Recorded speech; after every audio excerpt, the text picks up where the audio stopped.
اعوذ باللہ من الشیطان اللعین الرجیم بسم اللہ الرحمن الرحیم الحمد للہ رب العالمین والصلاة والسلام علی محمد وآلہ الاطہار اما بعد۔ عزیزان گرامی، روزہ دار و طاعت و عبادت قبول ہو۔ آج ماہ مبارک کا آخری دن ہے۔ خداوند عالم ہم سب کو توفیق دے، زندگی دے کہ انشاءاللہ دوبارہ ماہ مبارک ہم سب کو نصیب ہو اور اس میں اس سے بہتر ہم خداوند عالم کی طاعت و عبادت کر سکیں۔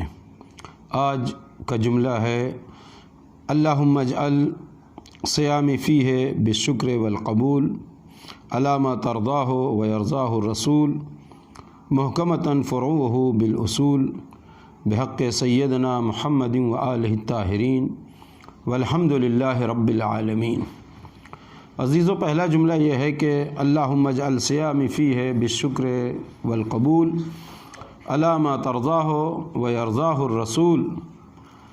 اس کا ظاہری ترجمہ یہ ہوا کہ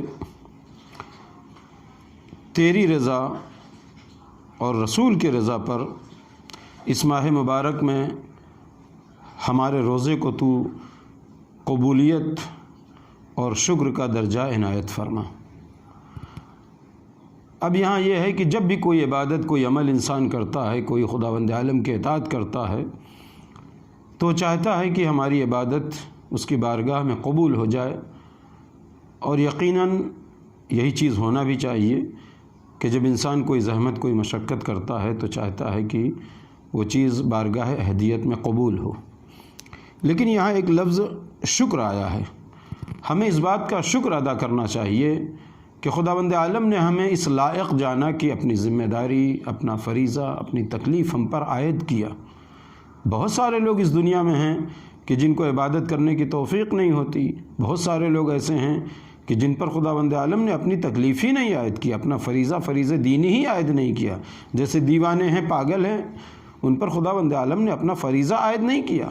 اب ہمیں ایک جگہ یاد آتی ہے، جیسے ہندوستان میں کشمیر، ورنہ ایران میں تو ہر شہر میں، ہر جگہ پر یہ چیز پائی جاتی ہے کہ جب کوئی بچی 9 سال کی ہوتی ہے اور کوئی بچہ 15 سال کا ہوتا ہے تو اس کا جشن تکلیف مناتے ہیں۔ جشن تکلیف کا مطلب یہ کہ آج یہ بچہ، یہ بچی بالغ ہو چکا ہے، لہٰذا آج کے دن سے خداوند عالم مخاطب ہو رہا ہے اس بچی سے، اس بچے سے، اور اپنی ذمہ داری اس پر عائد کر رہا ہے، کچھ ذمہ داریاں اس کے حوالے کر رہا ہے تاکہ یہ ان ذمہ داریوں کو ادا کریں۔ عزیزو، یقینی طور پر قابل شکر یہ بات ہے کہ خداوند عالم نے ہم کو عقل والا بنایا ہے، ہم پر ذمہ داری عائد کیا ہے، اور محبت کا تقاضا بھی ہے۔ اگر خداوند عالم کو ہم چاہتے ہیں تو محبت کا تقاضا ہے کہ ہم اس کا، اپنے عمل کا شکرانہ ادا کریں۔ لیکن جو ہمارے ہاں یہ کہا جاتا ہے کہ محبت کا لازمہ ہے عمل، محبت کا تقاضا نہیں ہے عمل، محبت کا لازمہ عمل ہے۔ محبت کا تقاضا عمل نہیں، محبت کا لازمہ عمل ہے۔ جہاں محبت ہوگی وہاں عمل پایا جائے گا۔ جیسا کہ ہمارے پاس 2 آیتیں ہیں کہ قل ان کنتم تحبون اللہ فاتبعونی یحببکم اللہ، کہ اگر تم یہ کہتے ہو قل ان کنتم تحبون اللہ، اللہ سے محبت کرتے ہو، فاتبعونی، تو ہمارا اتباع کرو، ہمارے نقش قدم پر چلو، اور یقینی فیحببکم اللہ، اللہ تم سے محبت کرے گا۔ تو نقش قدم خدا کا تو ہے نہیں۔ جب خدا کا نقش قدم نہیں ہے تو کس کے نقش قدم پر چلیں؟ رسول کے نقش قدم پر چلیں، کیونکہ رسول کے فعل کی خدا نے ضمانت لی ہے۔ جیسا کہ ایک آیت کریمہ یہ ہے وما رمیت اذ رمیت ولکن اللہ رمی، اے رسول تم نے کنکریاں نہیں پھینکی ہیں، ہم نے کنکریاں پھینکی ہیں۔ اس کا مطلب خدا رسول کے فعل کی ضمانت لے رہا ہے، تو گویا رسول کے نقش قدم پر چلنا گویا خدا کی بات ماننا۔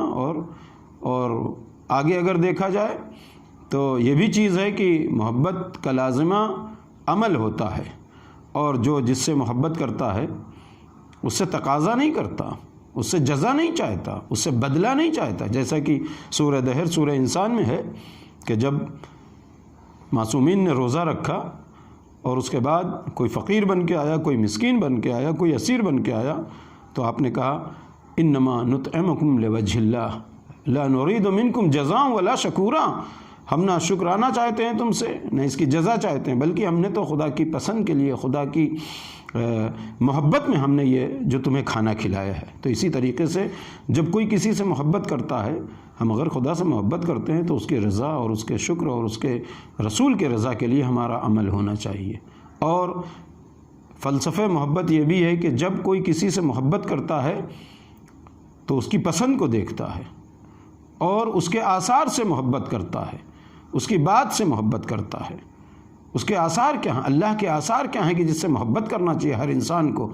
اللہ کے عظیم آثار محمد اور اہل بیت اطہار محمد علیہم الصلاۃ والسلام ہیں کہ جن سے محبت کرنا ضروری ہے۔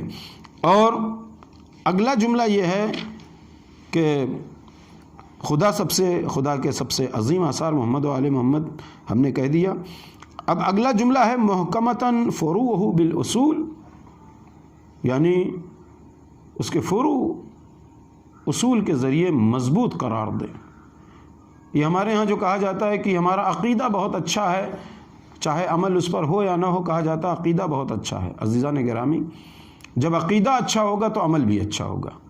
اگر ایک درخت کی جڑ مضبوط ہے، شاخ مضبوط ہے، تو اس میں اچھے پھل بھی آئیں گے۔ یہ غلط بات ہے کہ کہا جائے عقیدہ ہمارا اچھا ہے اور عمل اچھا نہیں ہے۔ اگر عقیدہ اچھا ہے تو عمل بھی اچھا ہوگا۔ والسلام علیکم ورحمۃ اللہ وبرکاتہ۔